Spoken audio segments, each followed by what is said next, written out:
This is a series of bonus episodes for my YouTube series called Japan in 100 Dishes. And this is the part 2 of where we look at spaghetti, a spaghetti restaurant in Tokyo. And in the previous episode, we talked about the set meals and what you can order for lunch and how packed it is and the different types of Japanese style spaghetti. And in this episode, we focus on the second half of the menu, Western style spaghettis. So as you look here, this is where you'll see yo supa. This is what we're going to be looking at next. This is the type of spaghetti that you get when you essentially are like a North American style. And again, what's the first thing you see here? Tomato sauce. It's garlic and tomato arrabbiata pasta. So it's like a tomato base and it's a little bit spicy. Down below, it's called, this is nas, which is eggplant, and it's got a meat with pepperoncino, so it's ground beef. It's ground beef and eggplant in a tomato sauce, which is, again, very, very common in Japan. The slices of eggplant and meat sauce are very popular. Or you can just get meat sauce on its own.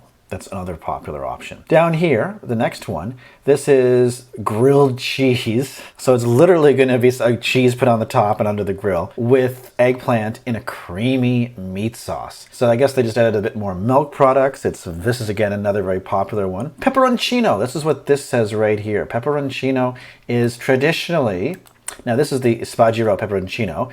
Typically all it is spaghetti tossed in olive oil with garlic and diced red chilies. So it can be a little bit hot. This is their version of it. Again, that's what you're going to get. It's very tasty. I made it myself. I make it for my friends and my family all the time because it's so easy. And this one is with pancetta and garden greens and pepperoncino. So there's a bunch of vegetables here. There's cabbage, there is radicchio, broccoli, mushrooms, and you've got some, this looks like some green beans and potatoes, even diced potatoes, all put together. And it's probably with some garlic and pancetta just to give it some taste. Below that, and this is the kari kari bacon, and this is like a creamy sort of, it's like, it says creamy carbonara. So it's a carbonara pasta. So you got bacon and lots of cream cheese. I don't know exactly if that's the true cream cheese because the word cream cheese is often misused in Japanese, but it's like a carbonara pasta. And this one is the genovese. So genovese, it has corn and like an onion meat sauce, and it says, and they add, it says it's called nama cream, but we would refer to it as not heavy cream, but whipping cream. So that's basically what nama cream is. And then finally down on the list here, you've got some shrimp and bacon. Down at the bottom of the list here, you've got some shrimp, bacon, and spinach in a cream soup. So I imagine this is closer in sort of like almost like a carbonara or an alfredo. And finally, you've got some scallops, salmon,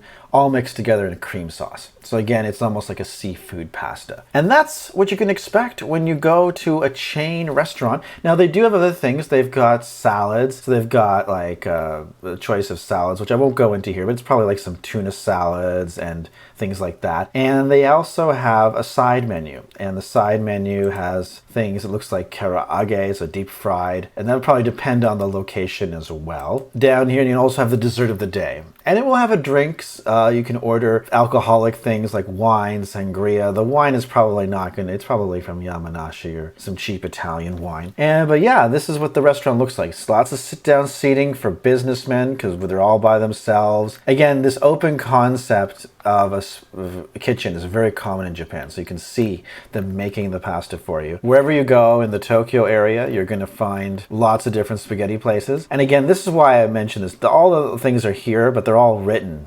in, mostly in Japanese. But as you can see, all these places here, like you may not be able to read this. It says Nakameguro, Shimokitazawa. All of these things, Yotsuya, there's one in Nagoya. Okay, so I'm wrong. Onumeda, these must be, sorry, these are Osaka places. So they do have a location in Osaka as well, and in Kanagawa. So that's it for spaghetti in Japan. I hope this helps you if you're stuck. Remember, you can always buy spaghetti, and you can buy spaghetti like this in corner stores as well. So until next time, sayonara.